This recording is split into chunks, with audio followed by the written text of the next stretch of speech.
بسم اللہ الرحمن الرحیم۔ فضائل اعمال پر اعتراض کا سلسلہ شروع تھا۔ بہت سارے اعتراضات ہم نے نقل کیے اور اس کے جواب بھی دیے۔ آج ہم ایک اور اعتراض ذکر کرتے ہیں اور اس کا جواب انشاءاللہ نقل کریں گے۔ تو اعتراض یہ ہے کہ بعض لوگ اعتراض کرتے ہیں کہ شیخ الحدیث مولانا زکریا صاحب رحمہ اللہ نے فضائل اعمال کے اندر ایک ایسا واقعہ لکھا ہے کہ جس سے آل رسول یا اہل بیت رسول حضرت علی رضی اللہ تعالیٰ عنہ کی تنقیص لازم آتی ہے، ان کی شان میں کمی آتی ہے۔ واقعہ کیا ہے؟ واقعہ یہ ہے کہ جب حجاج بن یوسف جو اس وقت کا بہت بڑا ظالم آدمی تھا، اس نے حضرت سعید بن جبیر رحمہ اللہ جو اس وقت بڑے تابعی تھے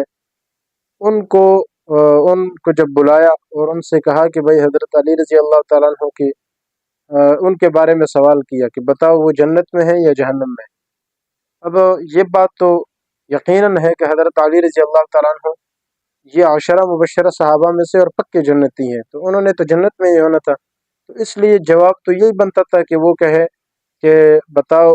جب اس نے کہا نا کہ جنت میں یا جہنم میں، تو بتاتے کہ بھئی جنت میں ہے۔ لیکن اس واقعے میں یہ ہے کہ سعید بن جبیر رحمہ اللہ نے یہ بھی نہیں کہا کہ وہ جنت میں ہے اور یہ بھی نہیں کہا کہ وہ جہنم میں، بلکہ یہ کہا کہ بھئی اگر میں جاؤں گا تو میں وہاں دیکھ لوں گا اگر جنت میں ہے یا جہنم میں، کہاں پر ہے میں خود دیکھ لوں گا۔ اگر میں دیکھ لوں تو پھر آپ کو بتا دوں گا کہ وہ کہاں پر ہے۔ تو کہتے ہیں اس واقعے سے پتہ چلتا ہے کہ آل رسول کی تنقیص حضرت علی رضی اللہ عنہ کے شان میں کمی آ رہی ہے کہ جب یقیناً وہ صحابی جنتی ہیں، عشرہ مبشرہ میں سے ہیں، تو پھر بھلا اس کے بارے میں یہ بات کیوں کہی جا رہی ہے کہ میں وہاں دیکھ کے بتاؤں گا کہ بھئی جنت میں یا جہنم میں، جبکہ وہ یقیناً جنت میں، یہ کیوں نہیں بتایا؟ تو اس طرح کا واقعہ نقل کر کے شیخ الحدیث مولانا زکریا صاحب رحمہ اللہ نے یہ واقعہ نقل کیا اور یہ اعلی رسول کی شان میں تنقیص ہے۔ تو اس کا جواب یہ ہے کہ یہ حالت اضطراری کی کیفیت انہوں نے بیان کی۔ سعید بن جبیر رحمہ اللہ ایک بہت بڑے تابعی ہیں، جبکہ حجاج بن یوسف اس وقت کے بہت بڑے ظالم بھی ہے، اور انہوں نے اس تابعی کو پکڑا، اور اس لیے پکڑا تھا تاکہ کوئی بہانہ ڈھونڈے اور جلاد کو حکم دے اور اس کو قتل کرے۔ لیکن بہانہ کیا ہو اس کے لیے اس نے سوال اس طرح کیا، کیونکہ وہ حضرت علی رضی اللہ تعالیٰ نے اسے حجاج جو تھا وہ علی رضی اللہ عنہ سے بغض رکھتا تھا، تو اس لیے انہوں نے سوال یہ کیا کہ حضرت علی رضی اللہ عنہ کہاں پر ہے؟ اگر وہ کہیں کہ جنت میں ہے تو اس وجہ سے یہ خود اپنے طور پر اس کو قتل کرے، اگر وہ کہے کہ جہنم میں ہے تو پھر بھی اس کو قتل کرے کہ سب کو پتہ ہوگا کہ بھئی غلط بات ہے۔ تو اس اعتبار سے انہوں نے ایسا سوال کیا تھا کہ وہ اس کے جواب دینے میں پھنس جائے اور جلاد کو میں حکم دوں اور اس کا سر یعنی اس کو قتل کر دوں، اس کا سر اڑا دوں۔ لیکن جب انہوں نے یہ سوال کیا تو سعید بن جبیر رحمہ اللہ نے بڑی حکمت کے ساتھ ان کو اس طرح کا کوئی بھی جواب نہیں دیا کہ جس میں یا اپنے جان کا نقصان ہو یا ایمان کا نقصان ہو، بلکہ ایسا جواب دیا کہ اس کو لاجواب کر دیا اور اس کو کوئی موقع ہی نہیں دیا، کہا کہ بھئی میں دیکھ کے بتاؤں گا اگر میں چلا گیا۔ اچھا، یہ یقینی بات ہے، تو یہ حالت اضطراری میں تھے، اس لیے انہوں نے صاف جواب نہیں دیا۔ اور اس کی ایک دلیل یہ بھی ہے کہ جب حالت اضطراری میں ہو تو انسان ایسا جواب دے سکتا ہے۔ جیسے اس کی مثال میں دیتا ہوں کہ فرعون، اس نے جب موسیٰ علیہ السلام سے سوال کیا تھا، موسیٰ علیہ السلام نے بھی جب ان کو دعوت دی تھی تو لوگوں کے سامنے ان کو وہ خراب کرنے کے لیے، ان کے حالات یعنی کیا کہتے ہیں اس کو، شان کو کمزور کرنے کے لیے یا لوگوں کے نظر میں اس کو نیچے کرنے کے لیے انہوں نے سوال یہ کیا کہ بھئی بتاؤ ہم سے جو پہلے لوگ تھے، ہمارے آباء و اجداد، وہ کہاں پر ہیں؟ اب ظاہر ہے کہ اگر وہ کہیں گے وہ جنت میں ہیں تو یہ تو جھوٹ ہوگا، وہ تو کفر پہ مرے، اور اگر وہ کہیں کہ بھئی وہ تو جہنم میں ہے تو سب لوگوں کو غصہ آئے گا کہ ہمارے آباء و اجداد جہنم میں کیسے؟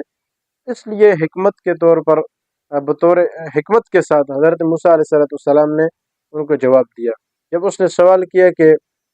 ہمارے آباء و اجداد وہ کہاں پر ہے، تو حضرت موسیٰ علیہ السلام نے فرمایا کہ علمہ عند ربی، بھئی اس کا علم تو مجھے نہیں ہے، وہ میرے رب کو ہے۔ اس سے یہ بھی پتہ چل گیا کہ بھئی وہ فرعون کو خدا نہیں مان رہے بلکہ اپنا ایک وحدہ لا شریک خدا کو مان رہے،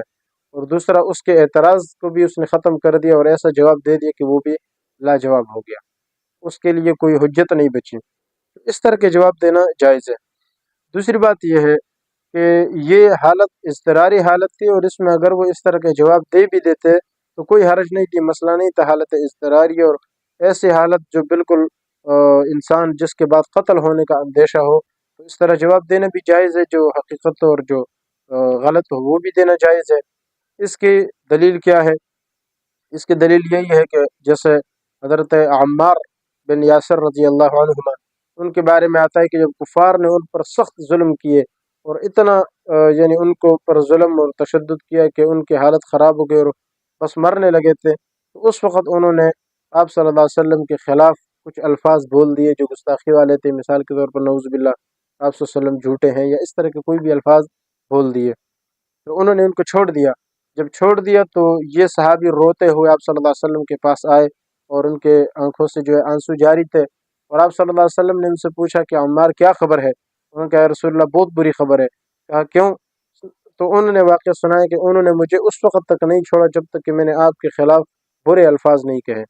تو آپ صلی اللہ علیہ وسلم نے ان سے فرمایا کہ اے عمار یہ بتاؤ اس وقت تمہاری دل کی کیفیت کیا تھی؟ انہوں نے کہا یا رسول اللہ میرے دل میں اس وقت بھی ایمان تھا، ایمان سے مطمئن تھا اور اب بھی ہوں۔ تو آپ صلی اللہ علیہ وسلم نے شفقت کے ساتھ ان کے آنسو پونچھ دیے،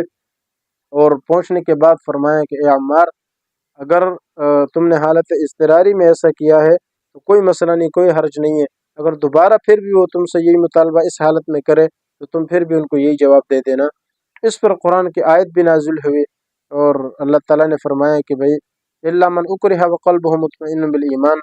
کہ جس بندے کو کہ ایمان